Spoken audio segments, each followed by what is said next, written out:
है, एक anterior pituitary है, एक पोस्टीरियर पिट्यूटरी है। एंटीरियर पिट्यूटरी के अंदर से क्या क्या हार्मोन्स निकल रहे हैं, ठीक है, हमारे पास TSH निकलता है, ठीक है, थायराइड स्टिमुलेटिंग हार्मोन, ACTH निकलता है, ठीक है, प्रोलेक्टिन है, ग्रोथ हार्मोन है, एंड देन हमारे पास FSH एंड LH है, ठीक है, सो द गोनाडोट्रोपिन्स है। और हमारे पास जो पोस्टीरियर है उसके अंदर से ऑक्सीटोसिन निकलता है और एंटी डायरेटिक हार्मोन निकलता है, ठीक है। अब होता क्या है, इन सबको जो है वो एक्टिवेट कराने के लिए जाहिर सी बात है इनको इनके अब्बा जो हुजूर है उनको आना पड़ता है, ठीक है, जो कि कौन है, ठीक है, वो इनके रिलीजिंग हार्मोन्स होते हैं, ठीक है। किसी भी हार्मोन को स्टिमुलेट होने के लिए किसी एक और फैक्टर की जरूरत होती है जो उस हार्मोन को सही तरीके से जो है वो रिलीज करे, ठीक है। जैसे फॉर एग्जाम्पल ग्रोथ हार्मोन है, तो ग्रोथ हार्मोन को ऐसे ही तो एक्टिवेट नहीं होता, किसी ना किसी और की मदद की जरूरत होती है, ठीक है। तो कौन आता है, वही तो आता है ग्रोथ हार्मोन रिलीजिंग हार्मोन, ठीक है, ग्रोथ हार्मोन GHRH, ठीक है, ग्रोथ हार्मोन रिलीजिंग हार्मोन। तो क्या करते हैं कि हाइपोथैलेमस से जैसे कि ग्रोथ हार्मोन रिलीजिंग हार्मोन आया, ठीक है, उसने आके एंटीरियर पिट्यूटरी पे एक्ट किया, एंटीरियर पिट्यूटरी ग्लैंड से फिर वो ग्रोथ हार्मोन स्टिमुलेट हुआ, तो ग्रोथ हार्मोन जो है वो लिवर में गया, वहां पे जाके सारे उसने प्रोटीन्स और सारे मिनरल्स और सारे हमारे एंजाइम्स उनके साथ रिएक्ट करके फिर उसने जो है वो प्रोड्यूस होना शुरू हुआ, ठीक है। इसी तरीके से ग्रोथ हार्मोन की तो ये बात हो गई। TSH, ठीक है, TSH का रिलीजिंग हार्मोन का क्या नाम होगा,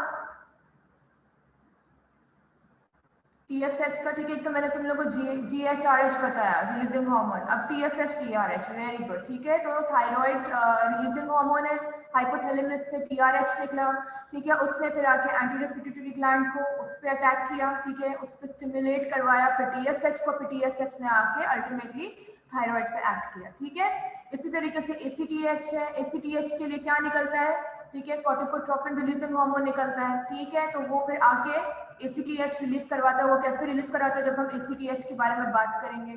प्रोलेक्टिन, ठीक है, सेम हमारे पास प्रोलेक्टिन रिलीजिंग हार्मोन है, सही है, वो फिर हमारे पास प्रोलेक्टिन को रिलीज करवाता है, एंड गोनेडोट्रोपिन के लिए हमारे पास गोनेडोट्रोपिन रिलीजिंग हार्मोन्स आते हैं जो अल्टीमेटली हमारे FSH और LH को रिलीज कराते हैं, सही है। तो एक छोटी सी पिक्चर थी ताकि तुम लोग ये हार्मोन्स को अच्छी तरीके से देख सको, सही है। अब हम जल्दी जल्दी से एक एक जो है उसको देखते हैं, ठीक, कि हमारे पास एक एक हार्मोन के बारे में क्या हमारे पास सिचुएशन आती है। ग्रोथ हार्मोन मैंने तुम लोगों को बताया कि ये हमारे पास क्या है, ग्रोथ हार्मोन रिलीजिंग हार्मोन से रिलीज होता है, मतलब उससे उसके थ्रू रिलीज हो रहा है, उसके थ्रू स्टिमुलेट होता है, ठीक है। और ये इसका क्या काम है, ये होता क्या है कि ये पल्सेटाइल है, ठीक है। पल्सेटाइल का क्या मतलब है कि ये हमारे पास ऑल द टाइम मौजूद नहीं होता, ऑल द टाइम डिटेक्ट नहीं होता, ठीक है, अनडिटेक्टेबल होता है almost for most of the day. लेकिन अगर हमें उसको डिटेक्ट करना है तो हमें एक स्टिमुलस की जरूरत होती है, और वो स्टिमुलस ड्रग्स हो सकती है, वो स्टिमुलस कोई एक्सरसाइज हो सकती है, वो कोई ऐसा एक्टिवेशन, कोई एक ऐसा ट्रिगर हो सकता है जो कि ग्रोथ हार्मोन को रिलीज करने में हेल्प करे, सही है। तो low baseline measurements of insulin like growth factors, insulin like growth factor 2 and insulin like growth factor binding protein 3 suggest growth hormone deficiency.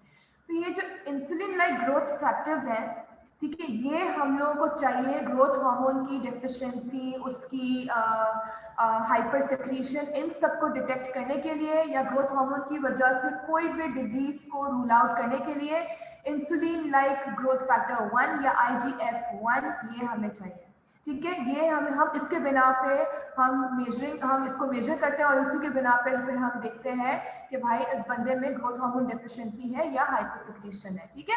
हम फिर ग्रोथ फैक्टर 2 और बाइंडिंग प्रोटीन की भी बहुत मदद लेते हैं, लेकिन insulin like growth factor 1 is sufficient, it is recommended to rule out any disorder which is related to growth hormone की एब्नॉर्मैलिटीज है। तो यही है कि IGF-1 is most commonly measured, ठीक है, there are number of different simulation tests, but the gold standard is insulin induced hypoglycemia which is also used for cortisol deficiency, ठीक है। ये बात तुम लोग को मालूम होगी for sure कि हमारे पास क्या होता है कि there are number of stimulation, हमने ये बात करी ग्रोथ हार्मोन पल्सेटाइल है, ठीक है। तो हम हर दफा हमें जो है वो डिटेक्ट नहीं होता, तो हमें कोई ना कोई ट्रिगर देना पड़ता है, एक स्टिमुलेटर देना पड़ता है, ठीक है, ताकि हमारे पास ग्रोथ हार्मोन का जो हार्मोन है वो डिटेक्ट हो सके और फिर हम उसको मेजर कर सके। तो हमें पहले बंदे को क्या करना पड़ता है, उसको हाइपोग्लाइसीमिया, क्योंकि इंसुलिन लाइक ग्रोथ फैक्टर है तो उसमें आपको इंसुलिन की मदद से ही आप सारी चीजें करते हैं। इंसुलिन आप बॉडी में इंजेक्ट करते हो, ग्लूकोज लेवल जो है वो आपका लो होता है, फिर आप ब्लड ड्रॉ करते हो, ग्रोथ हार्मोन का आपको सारा सैंपल देख लेते हो, ठीक है, उसमें आप IGF आपको मेजर करना होता है, और फिर जैसे ही आप सैंपल ले लेते हो, आप फौरन से बंदे को फिर आप ग्लूकोज जो है वो इंजेक्ट करते हो ताकि उसका हाइपोग्लाइसीमिया मेंटेन हो जाए। सही है, तो this is the normal way to carry out this test.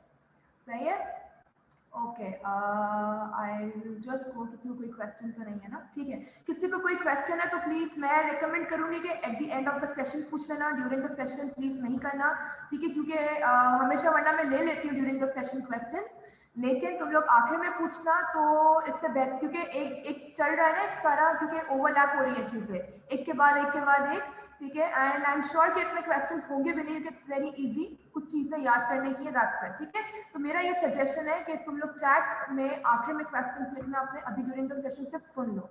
सही है, तो हमने बात कर ली इंसुलिन ग्रोथ फैक्टर की, ठीक है, there are number of different simulation test, लेकिन जो गोल्ड स्टैंडर्ड है वो हमारे पास, हमने बात करी इंसुलिन इंड्यूस्ड हाइपोग्लाइसीमिया है। हाइपोग्लाइसीमिया आप कैसे कर रहे हो, कैसे प्रोड्यूस कर रहे हो, मैंने आप लोगों को बताया, ठीक है। अच्छा, सिमुलेशन के लिए मैंने आपसे ये भी कहा कि आप ड्रग्स भी दे सकते हो, उसमें ग्लूकागॉन है, आर्जिनिन है, बीटा ब्लॉकर प्रोप्रानोलॉल है, क्लोनिडीन है, ठीक है, एंड ऑफ कोर्स आप फास्टिंग से भी इसको कर सकते हो, सबसे इजी। आपका मेन टारगेट जो होता है यहाँ पे वो एक वर्ड है, वो है आपका हाइपोग्लाइसीमिया। अगर आपको ग्रोथ हार्मोन, अगर आपको किसी बंदे का मेजर करना है, अगर आपको इंसुलिन लाइक ग्रोथ फैक्टर किसी का मेजर करना है, ठीक है, तो आपने उसको रेकमेंड करना है कि आप उसको फास्टिंग दो। अब वो फास्टिंग आप, या तो बंदा अगर अच्छा मतलब कि कॉम्पिटेंट है, इम्यूनो कॉम्पिटेंट है, वो अच्छे से खा पी रहा है, फास्टिंग कर सकता है, ठीक है, तो आप उसको हाइपोग्लाइसीमिया उसको कब जनरेट होगा, आप उसको फौरन ब्लड ड्रॉ करेंगे, ठीक है। लेकिन अगर कोई बंदा नहीं कर पा रहा तो आप उसको फिर क्या करेंगे कि आप उसको इंसुलिन इंजेक्ट करते हैं, हाइपोग्लाइसीमिया जनरेट होगा, और फिर ब्लड ड्रॉ करेंगे टेस्ट के लिए, एंड देन फिर आप उसको फौरन से ग्लूकोज देंगे। So this is how you are going to measure insulin like growth factor. सही है, इसके अलावा और क्या क्या चीजें आप देखते हो, सीरम IGF-1 मैंने आपको बात बताई, ठीक है, ये स्क्रीनिंग टेस्ट है फॉर एक्रोमेगैली, ठीक है, ये ऑफकोर्स अगर इसका रेज्ड अमाउंट होगा या इसका लेवल रेज्ड होगा तो हमें पता चलेगा कि भाई एक्रोमेगैली है, ठीक है। आपको पता है कि ग्रोथ हार्मोन की हाइपर सिक्रीशन से या हाइपर जो है फॉर्मेशन से एक्रोमेगैली है। सही है, सिग्निफिकेंटली हायर लेवल्स जो है occur during puberty then those during adulthood, ठीक है, प्यूबर्टी के अंदर ही आपको पता चल जाता है कि भाई इसको एक्रोमेगैली हो रही है या नहीं, ठीक है। IGF लेवल हमारे प्यूबर्टी से रेज होना शुरू हो जाते हैं, and for accurate control comparison IGF level must be compared with that of the control subject, ठीक है, कंपैरिजन बहुत ज्यादा जरूरी है, ठीक है। अगर फॉर एग्जांपल मैं 13 साल की हूँ और मेरे साथ जो है वो एक और बंदा है जो कि 13 साल का, हम दोनों की एज सेम है, ठीक है, हम दोनों को रेकमेंड, मैं किसी ग्रोथ हार्मोन जो है वो डिसऑर्डर से गुजर रही हूँ फॉर एग्जांपल, ठीक है, और वो बंदा नॉर्मल है, तो कंपैरिजन जरूरी है ताकि ये पता चल सके कि यार नॉर्मली लेवल कैसे है, और अगर किसी का रेज्ड है या लो है तो वो लेवल कैसा है, ठीक है। तो हर चीज में IGF लेवल को, IGF-1 स्पेशली जो हमारा स्क्रीनिंग टेस्ट है, जो प्रोटोकॉल है, ठीक है, उसमें आपको ये कंपैरिजन बहुत ज्यादा जरूरी है। सही है, इसके अलावा IGF-BP3 जो है वो insulin like growth factor binding protein 3 है, ये सबसे इंपॉर्टेंट सेंसिटिव इसलिए है क्योंकि ये ग्रोथ हार्मोन की हाइपर सिक्रीशन को डिटेक्ट करता है, ठीक है। फॉर एग्जांपल मैंने किसी बंदे को जो है वो इंसुलिन लगा दिया, ठीक है, मुझे चेक करना है उसका IGF लेवल, लेकिन अब मैंने किसी को जो है वो इंसुलिन लगा दिया, अब लेकिन वो बंदा इनेबिलिटी हो रही है, वो बंदा सप्रेस ही नहीं कर पा रहा है उसको इंसुलिन को, ठीक है, वो उसको हाइपोग्लाइसीमिया जनरेट ही नहीं हो रहा, ठीक है, उसका साथ मसले सारे चल रहे हैं। तो इस ऐसी सिचुएशन के अंदर क्या होता है कि फिर हमारे पास ये चीज बड़ी हुई आती है, सीरम IGF-BP3, ठीक है, ये सिचुएशन हमारे पास ये होती है कि ये सेंसिटिव मार्कर है, ठीक है, and has been reported as a sensitive marker of growth hormone hyper secretion. तो अगर ये चीज हमारे पास बहुत बड़ी हुई आ रही है तो इसका ये मतलब है कि बंदा जो है वो इसको ग्रोथ हार्मोन को हाइपर सिक्रीट कर रहा है, वो नॉर्मल रेंज में नहीं है, ठीक है। सो उसमें हो क्या रहा है कि inability to suppress growth serum growth hormone levels during oral glucose tolerance test and the single best laboratory criteria for diagnosing growth hormone excess, ठीक है। अब वो एक्सेस क्यों हो रहा है, हो सकता है कोई अल्लाह ना करे कोई ट्यूमर है, ठीक है, अल्लाह ना करे फंक्शनिंग एक्टिविटी बहुत बढ़ी हुई है, ठीक है, कुछ ज्यादा ही एकदम से ना मतलब वो कहते हैं ना घोड़े पे लगाम नहीं है, ठीक है, तो वो भागे जा रहे हैं, कुछ ज्यादा ही एक्सेस इसका सिक्रीशन हो रहा है, ठीक है। तो किसी वजह से भी हो सकता है कि हमारे पास कोई ना कोई डायग्नोस्टिक ग्रोथ हार्मोन एक्सेस है, failure to suppress serum growth hormone levels to more than 5 nanogram per dl within 3 hours after oral glucose challenge. ठीक है, अगर आपने देखा हो ओजीटीटी के अंदर क्या करते हैं कि सबसे पहले आप फास्टिंग देते हैं, फिर आप ग्लूकोज पिलाते हैं। ठीक है, फास्टिंग में भी अगर आपके पास ग्लूकोज बढ़ा हुआ आ रहा है, ठीक है, और वो इतना आ रहा है कि it's more than 5 nanogram per dl, ठीक है, चाहे आप 3 घंटे के बाद आप ओरल ग्लूकोज दे रहे हो, ठीक है, उसके बावजूद भी इतना बढ़ा हुआ आ रहा है, ठीक है, तो फिर वो हमारे पास इंडिकेट करेगा, ठीक है, एक तो ये लेवल बढ़ाएगा सीरम IGF BP3 का, और सेकेंडली ये इंडिकेट करेगा कि कहीं ना कहीं कोई ना कोई गड़बड़ आपके पास जो है वो एंटीरियर पिट्यूटरी में है। ठीक है, जहां से ग्रोथ हार्मोन सेक्रेट हो रहा है, कोई ट्यूमर हो सकता है, कोई हार्मोन एक्सेस बन रहा है, ठीक है, और या नेगेटिव फीडबैक मैकेनिज्म भी उड़ा हुआ है, वो भी नहीं हो पा रहा है सही से। ठीक है, तो ये हमारे पास इस तरह से आप इसको देखते हैं। नेक्स्ट क्या हमारे पास आता है, ठीक है, इंसुलिन टॉलरेंस टेस्ट, ठीक है, इंसुलिन स्ट्रेस टेस्ट, OGTT भी आप उसको कह सकते हो। ठीक है, क्या है, is generally regarded as the best test to stimulate growth hormone and ACTH secretion as long as there are no contraindication.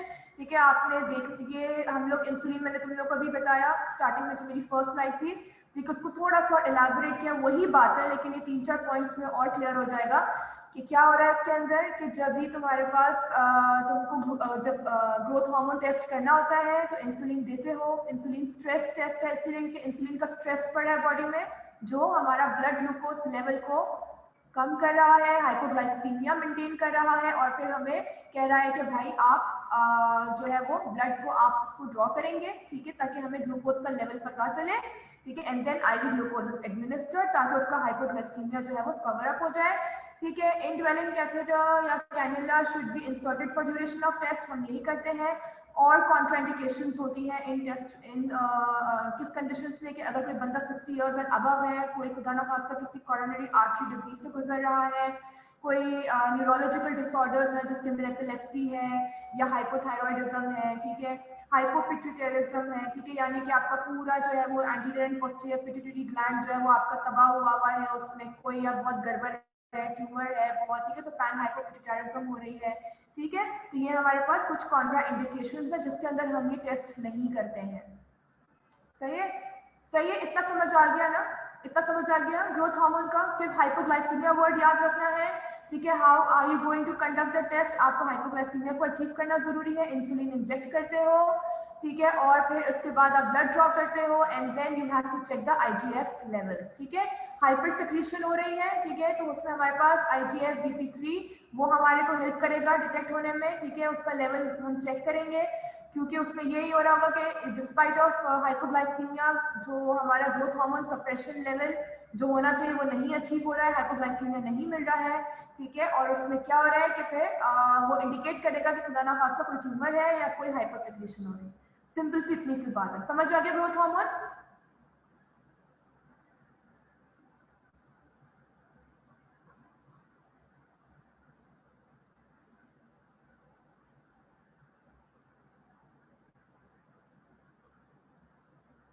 आया कि नहीं आया बच्चों? सवालात पूछने के लिए मैंने अभी मना किया है, यस और नो तुम लोग लिख सकते हो, ठीक है, ओके गुड, सही है, परफेक्ट, ठीक है, जल्दी से जो है फिर हम गोनेडोट्रोपिन देखते हैं। ठीक है, गोनेडोट्रोपिन से क्या निकलेगा, ठीक है, FSH और LH। ठीक है, ओके, मैं एक क्वेश्चन पूछती हूँ कि व्हाट इज प्रीकॉशियस प्यूबर्टी, कौन बताएगा व्हाट इज प्रीकॉशियस प्यूबर्टी?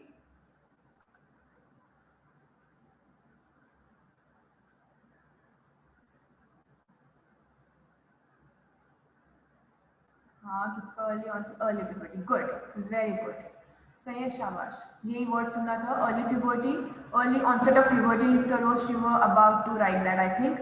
ठीक है, बिल्कुल कि समझ लो कि बिल्कुल बहुत यंग एज में, ठीक है, बिफोर प्यूबर्टी आपके सेक्सुअली सेकेंडरी सेक्सुअल कैरेक्टरिस्टिक्स आपके डेवलप होना शुरू हो रहे हैं। ठीक है, so that is precocious puberty. तो जाहिर सी बात है प्रीकॉशियस प्यूबर्टी कब मिलेगी, जब आपके पास गोनेडोट्रोपिन्स जो होंगे वो बहुत ज्यादा अमाउंट में रिलीज हो रहे होंगे।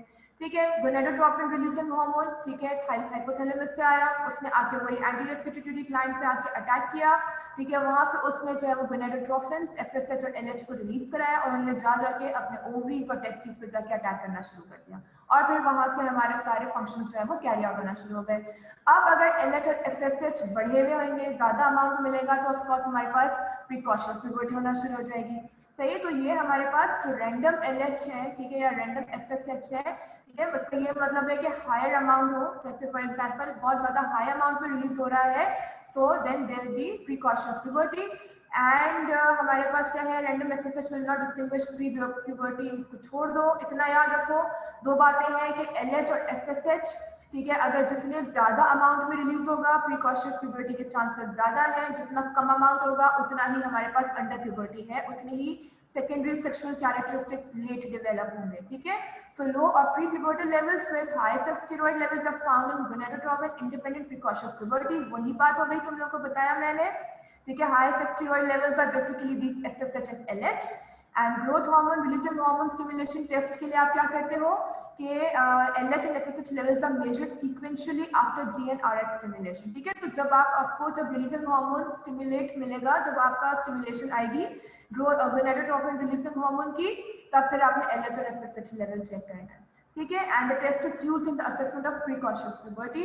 और प्रिकॉशंस प्यूबर्टी के अंदर कैसे आप डायग्नोस करोगे, उससे बहुत सिंपल सा गोनेडोट्रोपिन में एफएसएच और एलएच, ठीक है, हमारा सिंपल सा, स्पेशली फीमेल्स अगर मैं बात करूं तो हम कभी भी हमारा हार्मोनल प्रोफाइल होता है तो उसके अंदर स्ट्रेट अवे एफएसएच और एलएच जो है वो डायरेक्टली होता है। अगर लेवल हमारे बहुत ज्यादा हाई होते हैं तो उसका ये मतलब है कि भाई हमारे पास प्रिकॉशंस प्यूबर्टी है।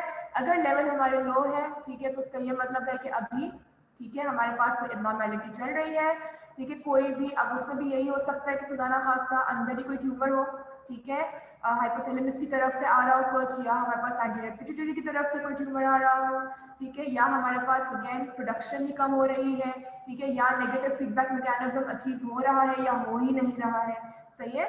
और ये हमारे पास सारी प्रिकॉशंस प्यूबर्टी के अंदर हम उसको असेस करने में हेल्प करते हैं, सही है, सिंपल था। प्रोलैक्टिन का क्या है, prolactin level should be taken on at least 2 occasions and after relaxation if elevation is suspected, ठीक है।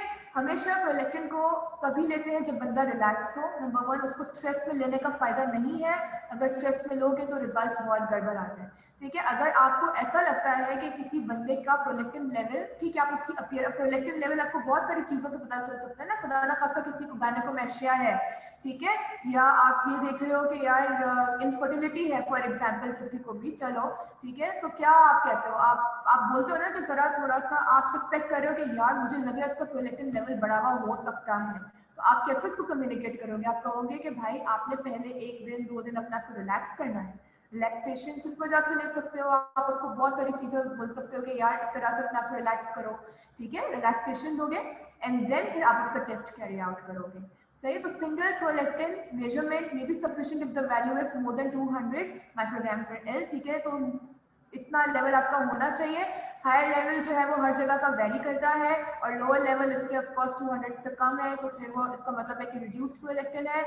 Circulating prolactin levels are lowest at mid day with a modest increase during occurring during the afternoon, ठीक है, mid day में आपके पास lowest है और हमारे पास जो है वो आफ्टरनून में या रात के टाइम पे, शाम के टाइम पे हमें जो है वो इंक्रीज मिलेगा।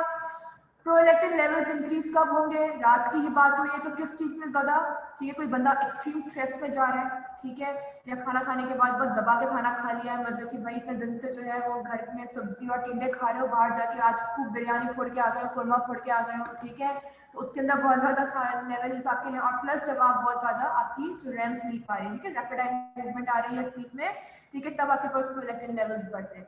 तो high prolactin levels inhibit FSH, दोनों की नहीं बनती है, एफएसएच एलएच की प्रोलैक्टिन से बिल्कुल नहीं बनती है, बहुत गंदी वाली जो है, समझ लो बचपन में खानदानों का फटा है, ठीक है, बिल्कुल समझ लो जायदाद का फटा चल रहा है कि प्रोलैक्टिन की एफएसएच और एलएच से नहीं बनती है, ठीक है। अगर हाई लेवल होगा प्रोलैक्टिन का तो उसका ये मतलब होगा कि वो एफएसएच और एलएच रिलीज नहीं करने देगा, वो बोलेगा मेरा राज है, मैं ही चलूंगा हर तरफ, ठीक है। तो बीमारी अलग चल रही है, एफएसएच एलएच रिलीज नहीं हो रहा, ठीक है, एंड देन आपको पता है जब एफएसएच और एलएच रिलीज नहीं होगा तो बंदा इनफर्टिलिटी की तरफ जाता है, क्योंकि FSH and LH they promote the growth and activity and actions in the ovaries and of course the testes. ठीक है, तो अगर ये फंक्शन में ये नहीं होगा तो वो फंक्शन नहीं करेंगे, और जब फंक्शन नहीं करेंगे ऑफ कोर्स तो फिर इनफर्टिलिटी होगी. तो high prolactin levels they inhibit FSH and LH and they cause infertility.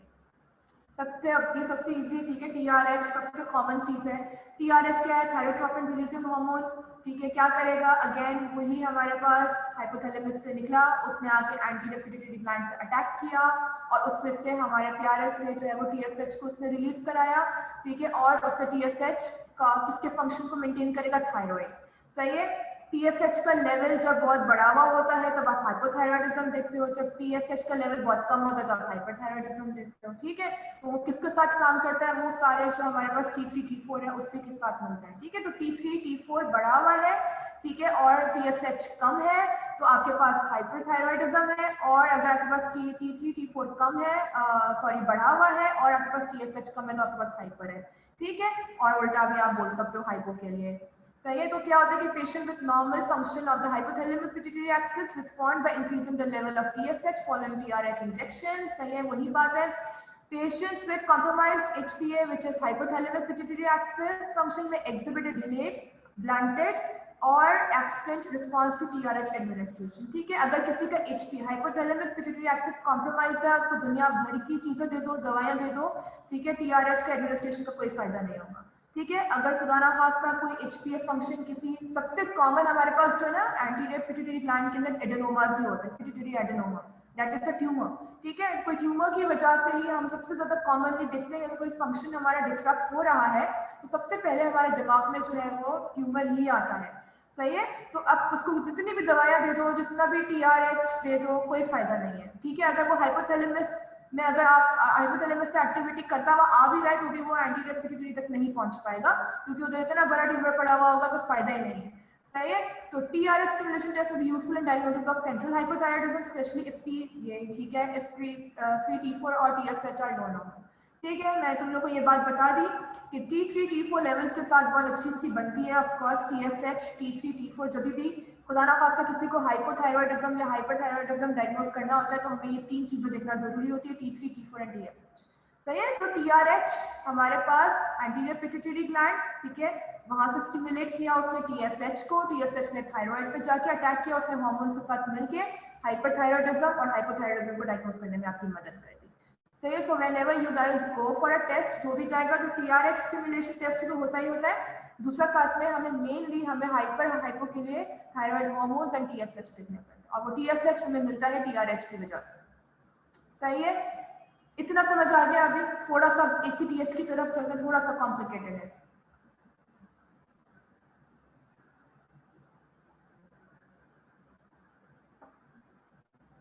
क्योंकि मेरे थोड़े से क्वेश्चंस आएंगे तुम लोगों के लिए. तो सबको समझ आ गया?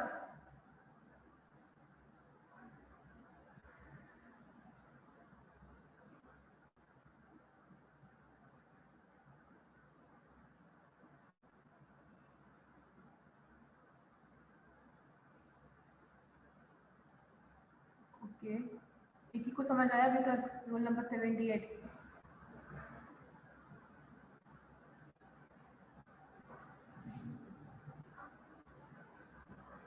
तो मुझे लग रहा है सारे के सारे बेचारे अभी थक के घर पहुंचोगे या अभी अपनी क्लासेस कैसे ले रहे हो? शाबाशी.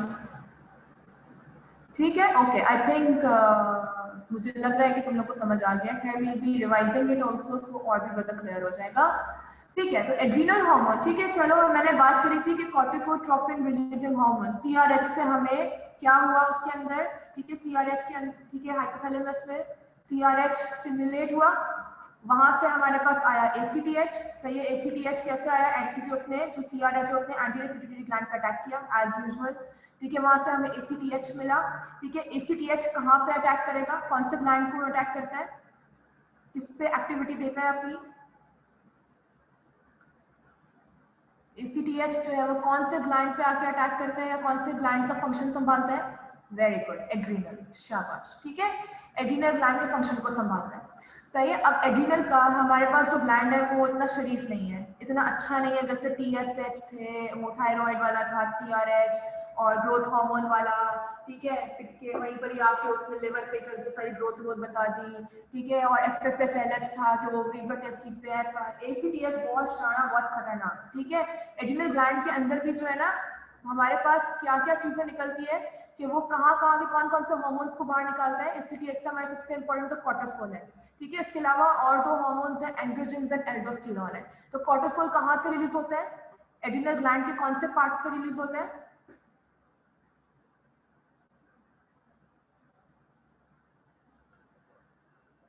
एड्रिनल ग्लैंड्स के 3 मेन इंपॉर्टेंट पार्ट्स हैं या 3 जोन्स हैं, तुम्हारी लाइफ और आसान कर दो। कौन कौन से 3 जोन्स हैं? फेसिकुलेटा है, वेरी गुड। फेसिकुलेटा से क्या निकलता है? कोर्टिसोल निकलता है, ठीक है। और कौन से दो जोन्स हैं?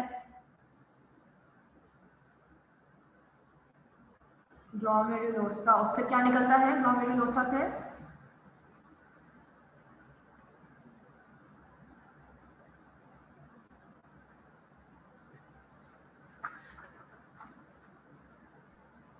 वेरी गुड, एल्डोस्टेरोन निकलता है, शाबाश। और तीसरा कौन सा जोन रह गया इसका? रेटिकुलरिस, उससे क्या निकलता है जोना रेटिकुलरिस से? वेरी गुड, शाबाश। ये 3 चीजें हिफ्ज कर लो, रख लो, ठीक है। क्या हुआ? कॉर्टिकोट्रोपिन रिलीजिंग हार्मोन हाइपोथैलेमस से निकला, उसने एंटीरियर पिट्यूटरी ग्लैंड पे आके ACTH रिलीज किया, ACTH ने एड्रिनल ग्लैंड्स पे जाके अटैक किया, ठीक है। वहां पर उसके 3 कंपोनेंट्स हैं, 3 जोन्स हैं, ठीक है, zona reticularis, zona fasciculata and zona glomerulosa, ठीक है।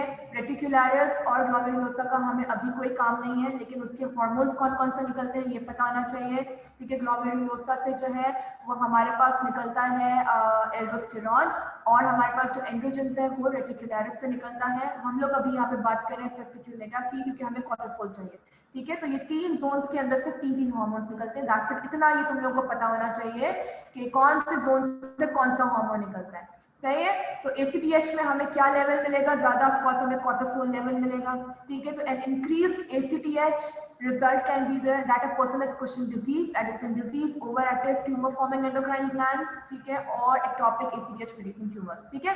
Now what is the difference between Cushing disease and Cushing syndrome? दोनों में खेल कोर्टिसोल का ही है। कुशिंग डिजीज और कुशिंग सिंड्रोम में क्या फर्क है?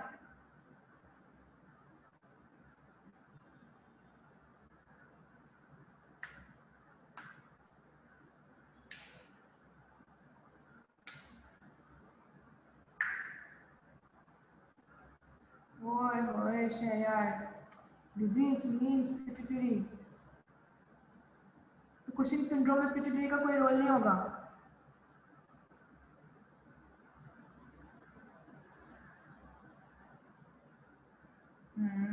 ठीक है। कुशिंग सिंड्रोम में होगा, कुशिंग डिजीज में इन्वॉल्व होगा हाइपोथैलेमस।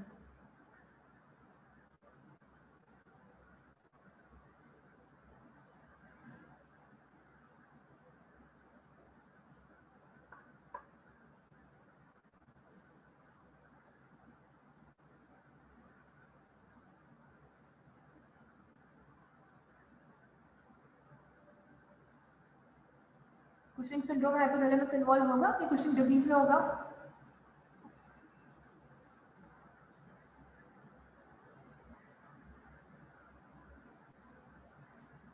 गुड, कुशिंग डिजीज में होगा, ठीक है। कुशिंग डिजीज के अंदर हाइपोथैलेमस की इन्वॉल्वमेंट होगी। कुशिंग सिंड्रोम के अंदर ACTH नॉर्मल हो सकता है, ठीक है, लेकिन हो सकता है किसी एक्सोजेनस हमने स्टेरॉइड्स की वजह से हमारा कोर्टिसोल लेवल इंक्रीज हुआ है, ठीक है। तो कुशिंग सिंड्रोम के अंदर ये, लेकिन कुशिंग डिजीज के अंदर हमारे पास हाइपोथैलेमस में एक गड़बड़ चल रही है, एड्रिनल ग्लैंड ही हमारा टूटा हुआ है, ठीक है। तो हो सकता है कि भाई उसके अंदर कोर्टिसोल लेवल इंक्रीज हुआ है, तो ACTH लेवल भी हमारा इंक्रीज हो रहा है, ठीक है। दोनों में क्योंकि हमारे पास गड़बड़ी शुरू से आ रही है, लेकिन कुशिंग सिंड्रोम के अंदर ACTH level can be low but they are mostly normal, but cortisol level is increased due to any exogenous steroids, ठीक है, which has elevated the level of cortisol, सही है। ये सिंपल सा डिफरेंस है। तो क्या होगा? an increased ACTH result can mean that a person has Cushing disease, ठीक है, यही बात करी मैंने, सही है। एडिसन डिजीज, ओवरएक्टिव या कोई ट्यूमर हो गया। Decrease ACTH result can be of course due to tumour, steroid medication, ठीक है, हाइपोपिट्यूटारिज्म। ठीक है, वही बात हो गई ना, ACTH नॉर्मल है या लो है, ठीक है, क्योंकि और लेकिन कोर्टिसोल लेवल बढ़ा हुआ है, क्यों हो सकता है कोई मेडिकेशन ली हुई है, कोई ट्यूमर है या हाइपोपिट्यूटारिज्म हो रहा है। ठीक है, it is impossible to reliably distinguish between disease and ectopic ACTH from cortisol and ACTH measurement alone। तो उसके लिए हमको ACTH और ये cortisol इन सबको आपस में डिस्टिंग्विश करने के लिए हमें डेक्सामेथासोन सप्रेशन टेस्ट करना पड़ता है। ठीक है, तो वो हमें फिर बताता है कि यार गड़बड़ कहाँ चल रही है। सही है, तो इसको छोड़ दो कि डेक्सामेथासोन सप्रेशन टेस्ट क्या है, सिर्फ उसका जो है नाम ही सुन लो, लेकिन ये कि मेन चीज ये है ACTH में कि कोर्टिसोल में कुशिंग डिजीज और कुशिंग सिंड्रोम, इसके बीच का डिफरेंस थोड़ा पता होना चाहिए। ठीक है, कि दोनों सिचुएशन के अंदर, ठीक है, हमारे पास ट्यूमर तो कॉमन फैक्टर है, लेकिन कुशिंग सिंड्रोम के अंदर हमारे पास जो क्या बोलते हैं ACTH लेवल है वो नॉर्मल है या लो होगा, लेकिन कोर्टिसोल लेवल बहुत हाई होगा due to any exogenous stimulus which can be a drug, which can be of course a tumour, which is not an exogenous kind of thing, वो उसके अंदर ही मौजूद है, लेकिन एक्सोजेनस में मेडिकेशंस आ सकते हैं। एंड कुशिंग डिजीज के अंदर आपके पास क्या होगा कि ACTH लेवल बहुत ज्यादा बढ़ा हुआ होगा, क्यों, क्योंकि आपके पास कोर्टिसोल लेवल बहुत ज्यादा बढ़ा हुआ है। ठीक है, आपके पास CRH लेवल बहुत ज्यादा बढ़ा हुआ है, ऑफ कोर्स उसके अंदर भी हमारे पास कोई न्यूप्लेजिया हो सकता है, कोई एक्टोपिक सी जो टिश्यू वो ग्रोथ हुई हुई है, ठीक है, जो ACTH प्रोड्यूसिंग ट्यूमर है, ठीक है, वो ग्रो हो रहा है। ठीक है, so this is how you are going to distinguish. सही है, पैराथायरॉयड ग्लैंड्स, ठीक है, ये पता है ये थायराइड ग्लैंड है, उसी के अंदर उसी के साथ ही हमारे पास पैराथायरॉयड ग्लैंड्स होते हैं, 4 इन नंबर है।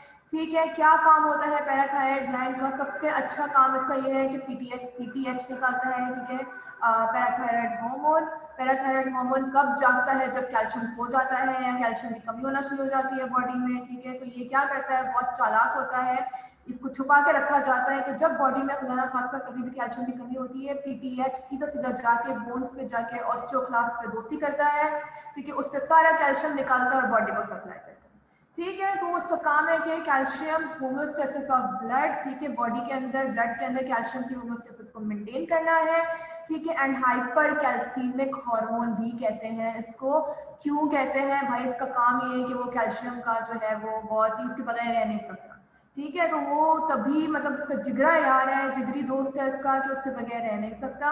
बॉडी में जहां भी उसको लगेगा कि मेरा दोस्त मुझसे बिछड़ रहा है, तो वो सीधा बोन्स पे जाके ऑस्टियोक्लास्ट से दोस्ती करके वहां से जो है वो उसके सारे बहुत सारे कैल्शियम निकाल के बॉडी को सप्लाई करता है। ठीक है, so these are the functions. ठीक है, PTH लेवल्स, ठीक है, क्या है हमारे पास? अगर पैराथायरॉयड हार्मोन्स के अगर हमें PTH लेवल देखना है, PTH एंड कैल्शियम लेवल्स अगर दोनों नॉर्मल है, ठीक है, इसका यह मतलब है कि बॉडी हमारा बिल्कुल जबरदस्त काम कर रहा है, उसका रेगुलेशन सिस्टम बिल्कुल पप्पू चल रहा है। ठीक है, उसमें कोई गड़बड़ नहीं है, सही है। लेकिन अगर हमारे पास PTH लेवल्स कम है, ठीक है, तो इसका यह मतलब है कि कैल्शियम बॉडी में इतना ज्यादा बढ़ चुका है, इतना ज्यादा बढ़ चुका है कि उस बेचारे PTH में लेवल ही नहीं है। सही, तो हाइपर कैल्सीमिया के अंदर हमारे पास लो PTH लेवल्स मिलते हैं आपको। ठीक है, क्यों मिल सकता है? कोई एब्नॉर्मैलिटी, ऑफ कोर्स कोई ट्यूमर हो सकता है, नंबर 1। ठीक है, एंड हाइपोपैराथायरॉयडिज्म हो रहा है। ठीक है, हमारे पास थायराइड का फंक्शन बहुत ज्यादा कम है, वो सिर्फ और सिर्फ जो है वो क्या बोलते हैं PTH लेवल्स को सही तरीके से नहीं जनरेट कर पा रहा, उसको सही से फंक्शन नहीं करवा पा रहा। क्यों? क्योंकि बॉडी के अंदर ऑलरेडी हमारे ब्लड के अंदर हाइपरकैल्सीमिया हो रहा है। ठीक है, सो बस मोरल ऑफ द स्टोरी, जहां पर आपको हाइपरकैल्सीमिया मिलेगा, ठीक है, तो आपको ये लगेगा कि इसमें PTH जो है वो आपका लो है। सही, और जब एक्सेस PTH होगा, ठीक है, तो उसके अंदर हमारे पास क्या हो रहा है कि ऑफकोर्स बॉडी में कैल्शियम हमारे पास नहीं है। ठीक है, hyperparathyroidism which is most frequently caused by benign parathyroid tumour, in rare cases it may be caused by cancer. ठीक है, कैल्शियम का भी रोल है, इतना नहीं, लेकिन ट्यूमर का ज्यादा रोल है। So whenever there is low level of PTH, that means there is hypercalcemia, and whenever there is huge amount of PTH, इसका ये मतलब है कि अंदर थायराइड के अंदर कोई ट्यूमर है। ठीक है, तो जब ट्यूमर है, पैराथायरॉयड ग्लैंड के अंदर कोई ट्यूमर है, तो इसका ये मतलब है कि भाई आपका PTH लेवल जो है वो बहुत ज्यादा बढ़ रहा है, बहुत हाइपरली सेक्रेट हो रहा है, and again negative feedback mechanism जो जनरेट होता है, जिसका ये काम होता है कि वो जाके एक्सेस हार्मोन को रोके, नहीं रुक पा रहा है, या बहुत ज्यादा ही रोक रहा है कि वो रिलीज ही नहीं हो रहा है, इधर में हो सकता है। ठीक है, लेकिन ये मॉरल ऑफ द स्टोरी के PTH की excess secretion is always linked with tumours, and low levels of PTH is linked with the hypercalcaemia. सही है, तो PTH लेवल्स आपको इस तरह से आते हैं। ठीक है। लास्ट थिंग जो ये चार्ट बहुत जबरदस्त सा जो है बनाया गया है तुम लोग के लिए, ये अगर तुम लोग याद कर लोगे ना तो तुम लोग को इस वाली चार्ट की जरूरत ही पढ़ने की जरूरत ही नहीं है। ठीक है, कैल्शियम नॉर्मल है, पीटीएच नॉर्मल है, सब कुछ नॉर्मल है। ठीक है, एवरीथिंग इज नॉर्मल। कैल्शियम लो हुआ, पीटीएच हाई हुआ। पीटीएच हमारे पास नॉर्मल रिस्पॉन्ड कर रहा है। ठीक है, हमने पढ़ा है कि कैल्शियम अगर लो होगा तो पीटीएच हमारे पास हाई होगा ही होगा, उसको हाई होना पड़ेगा। ठीक है, क्यों? क्योंकि भाई वो जिगर है इसका। सही है, तो लेकिन उस हाई तो उसने करके कैल्शियम को तो रेगुलेट किया, लेकिन हमें चाहिए कि हमें हाइपोकैल्सीमिया के कॉजेस को रूल आउट करना है। हमें देखना है कि अगर बॉडी में कैल्शियम कम है तो क्या हो रहा है भाई। कहीं हमारे पास जो है वो कहीं खुदा ना खास्ता कोई बिनाइन ट्यूमर तो नहीं आ रहा। ठीक है, कहीं हमारे पास बोन्स में कहीं पेन्स वगैरह, कहीं कोई मायल्जिया वाली हिस्ट्री या कहीं कोई और एबनॉर्मैलिटी तो नहीं चल रही है, कहीं इम्यूनोसप्रेशन तो नहीं हो रही है। ठीक है, हमें ये सारी चीजें देखनी है। ठीक है, कैल्शियम अगर हमारे पास लो है और पीटीएच भी लो और नॉर्मल है, ठीक है, तो उसका ये मतलब है कि हमारे पास पीटीएच काम नहीं कर रहा। ठीक है, हमारे पास कैल्शियम भी नहीं है, हमारे पास पीटीएच भी नहीं है। ठीक है, हम नॉर्मल को भी छोड़ दो, हम लो देख लेते हैं। ठीक है, तो उसका ये मतलब है कि इसका हाइपोपैराथायरॉयडिज्म है, यानी कि जो पैराथायरॉयड ग्लैंड है वो काम ही नहीं कर रहा, वो फंक्शन ही सही नहीं कर रहा या बहुत कम फंक्शन कर रहा है। ठीक है, तो आपको पता है कि हमें जब कैल्शियम लो होता है तो एटलीस्ट हमारे पास अगर पीटीएच हाई भी होता है या नॉर्मल होता है तो वो हमारे लिए सिचुएशन फिर भी काबिल बर्दाश्त है। लेकिन अगर दोनों चीजें कम हो रही हैं तो फिर इसका ये मतलब है कि भाई बहुत ज्यादा ही मसले चल रहे हैं, पैराथायरॉयड ग्लैंड जो है वो सही नहीं काम कर रहा। दोनों अगर हाई हो जाए, ठीक है, तो उसका मतलब है कि बुखार आ गया भाई। एक तो हाइपर कैल्सीमिया भी हो रहा है, ऊपर से हाइपर पैराथायरॉयडिज्म भी हो रहा है। ठीक है, यानी कि बिला वजह में कैल्शियम तो रिलीज हो ही रहा है हाई, और पीटीएच भी इतना ज्यादा रिलीज हो रहा है। तो क्या हो सकता है यार, खुदा ना खासा कोई ट्यूमर तो सबसे कम आप कॉमनली सोचेंगे। ठीक है, end of course hyper parathyroidism. ठीक है, ये तो आपको पता है कि कुछ ज्यादा ही फंक्शनिंग हो रही है इसकी।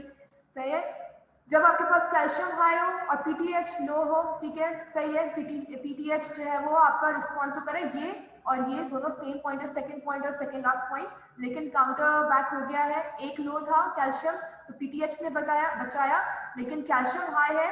ठीक है, पीटीएच हमारे पास लो है, जिसको लो होना ही चाहिए आइडियली, लेकिन यहाँ पर हमने हाइपर पैराथायरॉयडिज्म को रूल आउट किया था और हाइपोकैल्सीमिया को रूल आउट किया था। यहाँ पे हमें हाइपर कैल्सीमिया को और हाइपोपैराथायरॉयडिज्म को रूल आउट करना है।